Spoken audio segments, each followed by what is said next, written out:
Bonjour! Aujourd'hui, on fait une chronique comment accessoiriser notre robe noire. Donc, pour les gens qui n'ont pas de manches, comment faire en sorte que ça soit plus chaud ou bien vraiment donner un nouveau look à notre robe.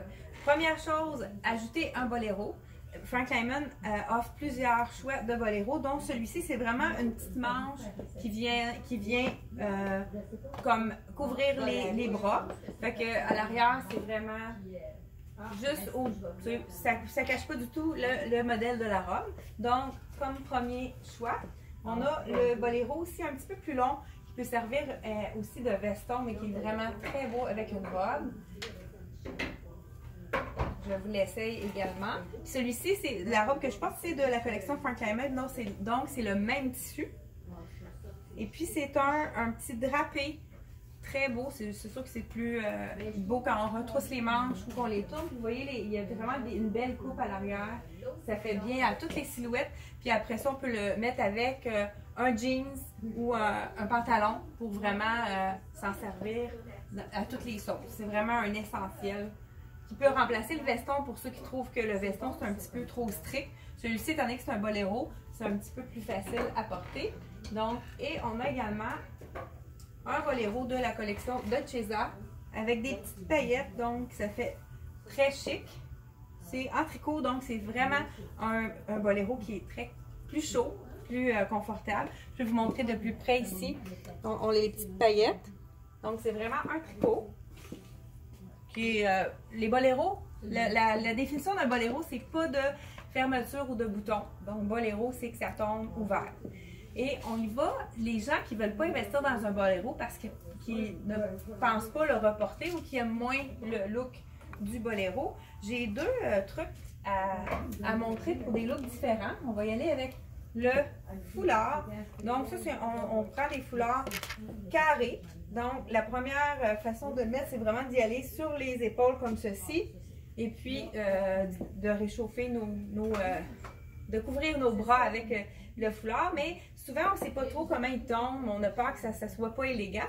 Donc, j'ai cherché pour vous différentes façons de faire justement un boléro avec un foulard. Et puis, c'est vraiment quelque chose que j'ai trouvé super beau.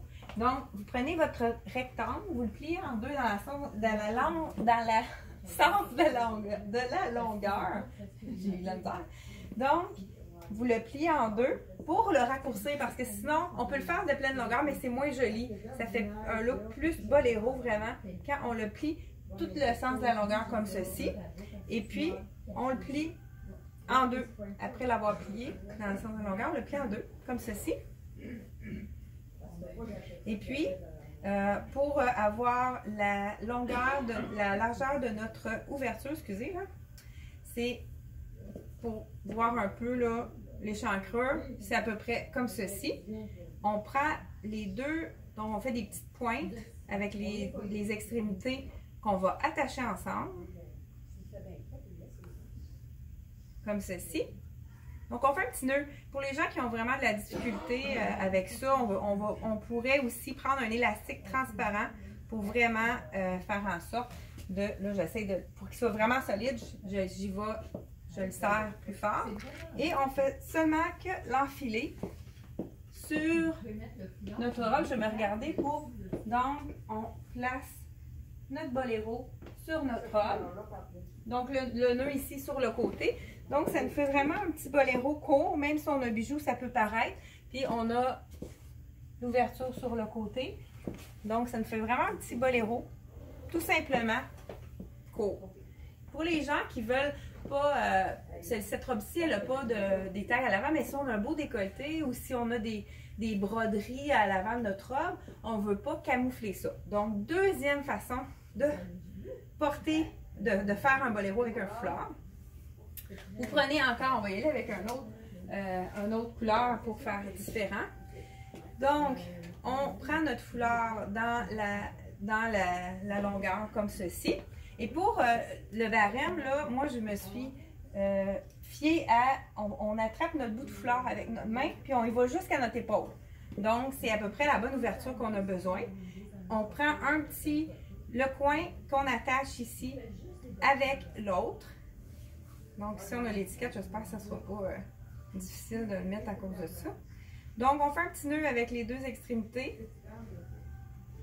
Ici. Puis on fait la même chose de l'autre côté. Donc, on y va, on étire notre bras jusqu'au coude. Ça fait la bonne ouverture ici. Puis on attache les deux extrémités. Donc, j'essaie de faire ça le plus rapidement possible pour ne pas vous faire trop attendre. Donc, je vais y arriver. Donc, on a comme si on avait deux trous ici de chaque côté. On vient enfiler nos deux bras dans les deux trous. Et puis, ça nous fait à ce moment-là un boléro qui, dans le fond, comme un peu plus des manches. Moi, je trouvais que c'était un peu long. C'est sûr que ça fait quand même comme si on avait une traîne un peu. J'ai trouvé un autre truc pour vraiment raccourcir ce boléro-là également. On prend les deux extrémités. Donc, on a les pointes ici. On noue. On fait juste un nœud au bout. Et puis, on ramène le tout vers le haut. Puis, on le replace. Puis, ça nous fait vraiment deux manches. Je vais juste le placer comme il faut. Donc, ça nous fait deux manches. Donc, boléro, vraiment avec deux manches. On le place vraiment, puis ça tient super bien. On peut bouger en arrière, ça tombe super bien. Ça réchauffe vraiment les mains, puis ça nous fait une petite ouverture ici. C'est vraiment la deuxième façon de faire le boléro. Je regarde si je suis correcte là. Ah, ok, ici. C'est ça, on fait juste là, le mettre pour vraiment donner des manches ici. Et c'est la dernière façon de faire le boléro. Je pense qu'on a pris beaucoup de temps. J'espère que vous avez écouté jusqu'à la fin. Et si vous avez aimé la vidéo, mettez un petit pouce en l'air et vous pouvez partager également la vidéo. Merci, à la prochaine!